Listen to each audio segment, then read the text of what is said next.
Good evening, children. So, how are you all?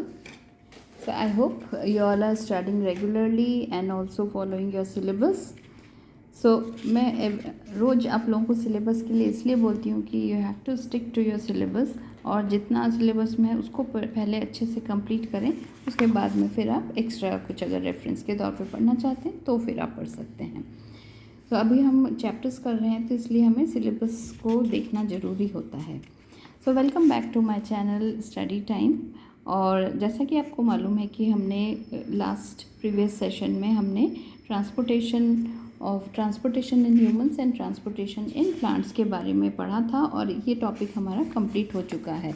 तो आज हम करने वाले हैं क्वेश्चंस जो टेक्स्ट बुक में पेज नंबर 96 में जो क्वेश्चंस दे रखे हैं इनको पहले हम सॉल्व करते हैं। फिर हमारा लास्ट में सिर्फ एक टॉपिक बचता है इस चैप्टर का, लाइफ प्रोसेस का एक्सक्रीशन, उसको भी हम करेंगे।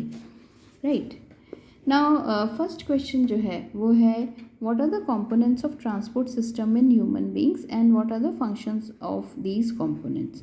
Transport system in human beings में जब हम बात करते हैं तो सर्कुलेटरी सिस्टम जो है उसके बारे में हमें लिखना पड़ेगा कि ह्यूमन बींग्स में सर्कुलेटरी सिस्टम जो होता है वो उसके मेन कंपोनेंट्स हैं उसके बारे में हमें लिखना होगा। तो the main components of the transport system in human beings are, first thing is heart. Heart जो है वो पंपिंग ऑर्गन है। Second blood, because blood is the fluid connective tissue which carries or which actually helps in the transportation of oxygen, carbon dioxide and other and salts or throughout the body within the tubes. So tubes or the blood vessels. So 3 components होते हैं main, heart, blood and blood vessels, right? So these are the major component of transport system in human beings. Second है what are the functions of these components. तो functions of these components में आपको यहाँ से आप इसको लिख सकते हो here. So from here you will write the function, first thing the function of the blood. Now blood is the main transporting medium through which food, carbon dioxide, oxygen and nitrogenous waste in the dissolved form is transported throughout the body. तो यहाँ से आप लिख सकते हो functions में blood consists of fluid medium called plasma in which the cells are suspended. Plasma transports food, carbon dioxide and nitrogenous waste in the dissolved form. Oxygen is carried by the red blood corpuscles. Many other substances like salts are also transported by the blood. Right तो यहाँ तक लिखोगे इसको और ये आपका first answer हुआ। और second thing is pumping organ जो होता है वो हार्ट है, right? So we also need a pumping organ which is heart to push the blood around the body and a network of tubes to reach all the tissues and a system in place to ensure that this network can be repaired if damaged. So ये function वाला part है, इसमें आप ये लिख सकते हो। So this is what you have to write.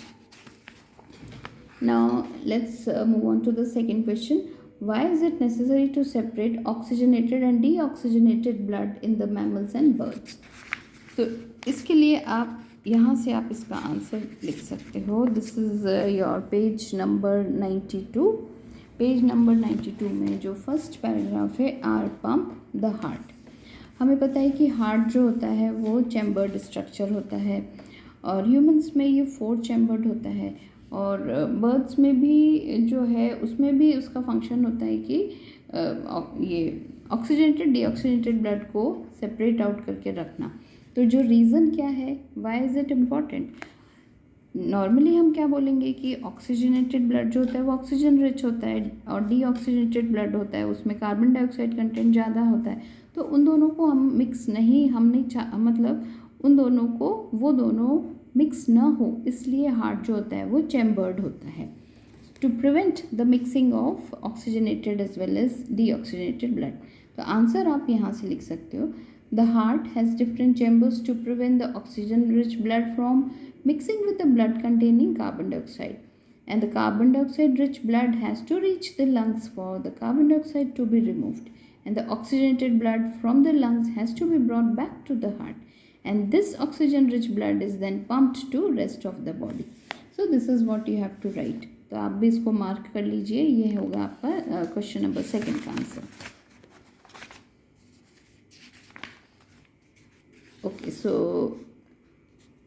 Third question जो है, what are the components of transport system in highly organized plants, right?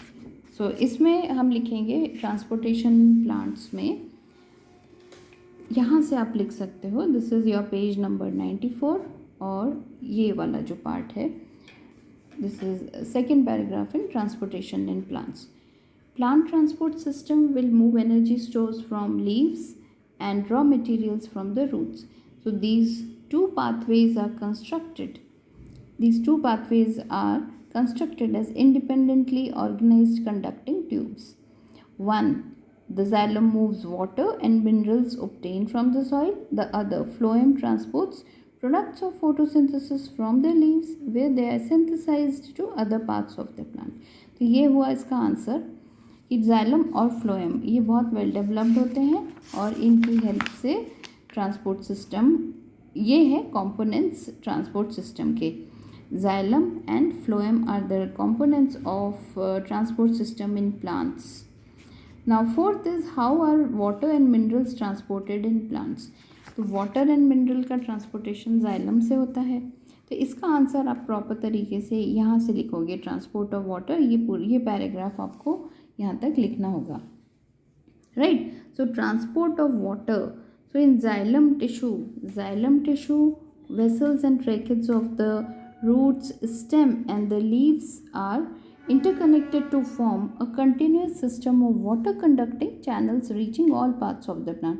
एक बहुत ही वेल डेवलप्ड एक सिस्टम होता है, वेस्कुलर सिस्टम बोलते हैं इसको, और जैसे पाइप्स प्लेस्ड होते हैं एक के ऊपर एक, इसी तरह से ये जाइलम के ये वेसल्स और ट्रैकिड्स जो होते हैं वो ये जो लॉन्ग सेल्स होते हैं और ये डेड सेल्स होते हैं और ये एंड टू एंड ऐसे प्लेस्ड होते हैं. तो वाटर जो होता है रूट में सॉइल से अपर एरियल पार्ट्स में ऊपर की तरफ जाता है.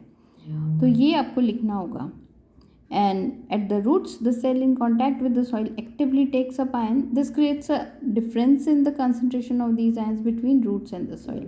Water therefore moves into the root from the soil to eliminate the difference. ये जो concentration difference हो जाता है उसकी वजह से सॉइल का जो वाटर होता है वो रूट सेल्स में एंटर करता है.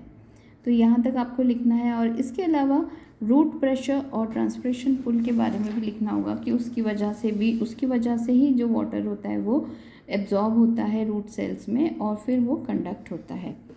रूट प्रेशर के, ये तो रूट प्रेशर के कारण होता है. फिर आप यहाँ से लिखोगे ये कि ट्रांसपिरेशन पुल क्या है, उसके बारे में भी मेंशन करना है.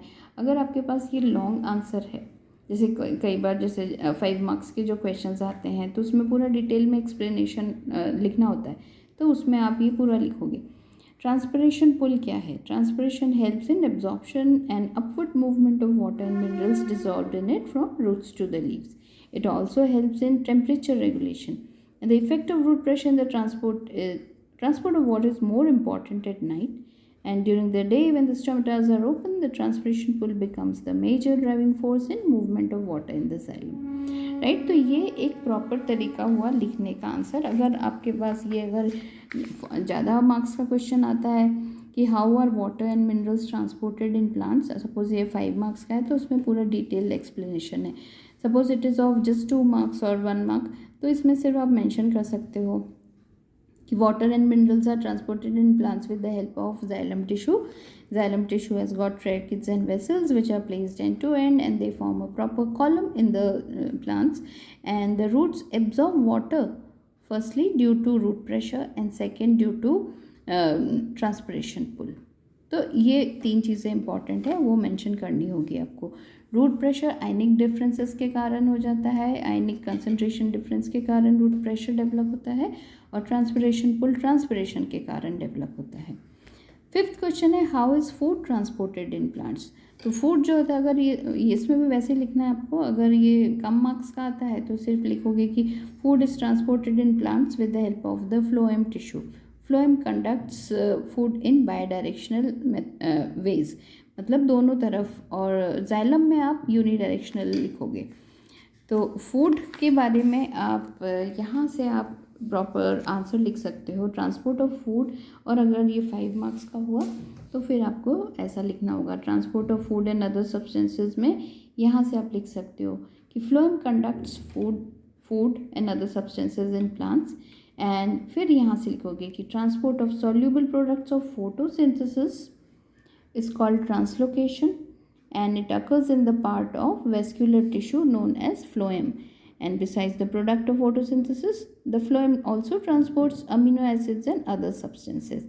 These substances are specially delivered to the storage organ of the roots, fruits and seeds and placed in the sieve tubes, and this translocation of the food and other substances take place in the sieve tubes with the help of adjacent companion cells both in upward and downward direction. तो अगर 5 marks का आता है तो उसमें आपको पूरा लिखना होगा। If it is only of 2 marks और 3 मार्क्स तो सिर्फ आप थोड़ा लिख सकते हो कि transportation of food and other substances carried out by the phloem tissue. It's the vascular tissue present in the plant, and it has got, the phloem tissue has got sieve cells which has sieve plates in it, which actually helps in translocation of the food from leaf to the other plant body parts, right? और इसके अलावा आपको जो energy use होती है उसके बारे में भी थोड़ा और लिखना होगा कि transportation in phloem is achieved by utilising energy, ये वाला, राइट? सो एनर्जी यूज़ होती है, जैसे सुक्रोज है, सुक्रोज को जो स्टोरेज ऑर्गन्स हैं वहाँ से, अगर जैसे सोर्स से सिंक टू अगेन, सिंक मतलब जो स्टोरेज ऑर्गन्स है, सुक्रोज जैसे हमें पता है कि फोटोसिंथेसिस से ग्लूकोज बनता है, और ग्लूकोज जब स्टोर्ड हो जाता है स्टार्च के फॉर्म में होता है, तो मतलब ग्लूकोज जो है वो इनिशियल फॉर्म है जो एनर्जी, जैसे जो ऑर्गेनिक मॉलिक्यूल बनता है, लेकिन वो स्टोरेज होता है उसका, तो वो सुक्रोज के फॉर्म में होता है। तो सुक्रोज को ले जाने के लिए, मतलब स्टोरेज ऑर्गन से उन प्लांट पार्ट्स की तरफ लेके जाना जहाँ एनर्जी की रिक्वायरमेंट है, तो फिर उसमें एनर्जी लगती है, energy in the form of ATP is used. तो ये भी आपको थोड़ा मेंशन करना होगा कि how is food transported in plants में, ये लास्ट में आप लिख सकते हो कि sometimes materials like sucrose is transferred into phloem tissue using energy from ATP, adenosine triphosphate, right? So this also you have to mention. तो ये थे कुछ questions, transportation of food in plants and transportation in plants और transportation in humans पे based थे ये. So I hope it is clear. अब ये topic बिल्कुल हमारा complete हो चुका है। नेक्स्ट टॉपिक जो है, और इसमें अगर आपको कुछ भी डाउट है तो please feel free to ask your doubts in the comment section of my channel, right? So अब नेक्स्ट जो है लास्ट पार्ट है वो है एक्सक्रीशन, और इसके बारे में आज मैं थोड़ा सा ब्रीफ इंट्रोडक्शन देती हूँ, and then from tomorrow will complete this topic as well. So excretion मतलब होता है removal of waste products from the body. So human beings में एक वेल डेवलप्ड एक्सक्रीटरी सिस्टम होता है, और उसके बारे में हम इसमें पढ़ेंगे. एंड एक्सक्रीशन क्या है? Excretion is the removal of the waste products from the body. Now we have already discussed how organisms get rid of gaseous waste generated during photosynthesis और ट्रांसपिरेशन. प्लांट्स में जो कैसे करके रिमूवल होता है waste materials का, और वो है, राइट, वो प्लांट्स का होता है. And other metabolic activities generate nitrogenous materials which need to be removed. Biological process, see the biological process involved in the removal of these harmful metabolic waste from the body is called excretion. तो अगर excretion की definition पूछी जाती है तो फिर आप ये लिखोगे, biological process involved in removal of these harmful metabolic waste from the body is known as excretion. Now different organisms used varied strategies to do it. बहुत तरह के organisms होते हैं, सबके पास अपना अलग मेथड होता है ये जो हार्मफुल वेस्ट होते हैं वो बॉडी से किस तरह से रिमूव किए जाएं.